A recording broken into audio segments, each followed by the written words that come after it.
Hi, Team We Run, Coach Alexa here, online coach and coach for the Reading and South Oxfordshire area. I've been reading or skimming through, not reading cover to cover, I have to admit, this little classic book called Aerobics by a chap called Kenneth H. It's an American book that was first published in the late 1960s and I think went on to be printed until the mid 1970s. And it's basically how to get fit quite easily and simply using a various set of different sports, and it's interesting. You have to put your mind aside to the fact that perhaps terminology and the way we talk about, I know, women and people who are unfit has changed somewhat over the last coming up to 50 years or so, but actually when I was looking through their introductory running programme, I'm thinking, you know what, this isn't a bad way of getting fit. So it starts off with a mile walk 5 days a week.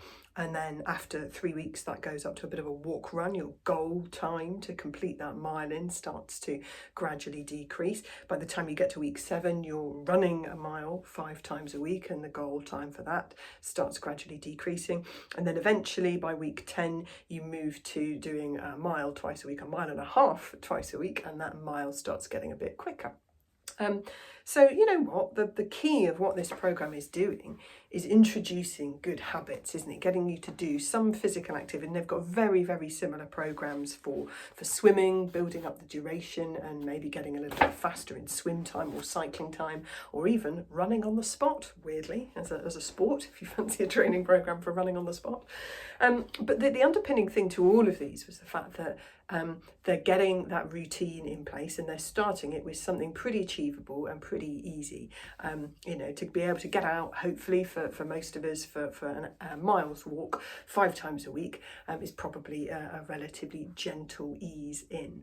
And in January at this time of year, when people see them throwing themselves into the deep end with their training, I thought actually for a lot of people, and particularly those that have had a relatively sedentary lifestyle or haven't really got into sports in their life, it really isn't a bad place to start. It's not a million miles away either from our Couch to 5K programme that we use a lot of in the UK and around the world now, around the week 4 where it starts introducing the walk run.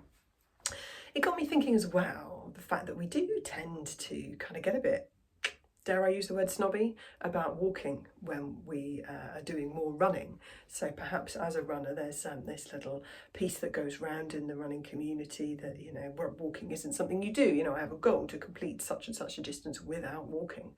And so I guess this book reminded me to remind you that walking is a fantastic way of increasing our endurance fitness, increasing that endurance base. Walking is a really, really good tool in the toolbox when it comes to making sure you stay in those low effort levels or low heart rate zones to improve that aerobic training that you do. Walking is a fantastic tool if you're running on hilly terrain to make sure you don't accidentally start running at too high an effort level. So if you're running on the trails in a hilly area, you're planning on running a hilly race, then walking will absolutely be part of your race strategy. So yeah, it's interesting how running running coaching has changed, running training plans have changed over the years.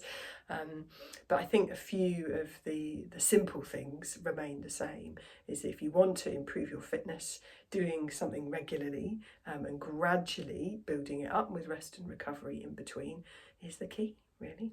Happy running or walking.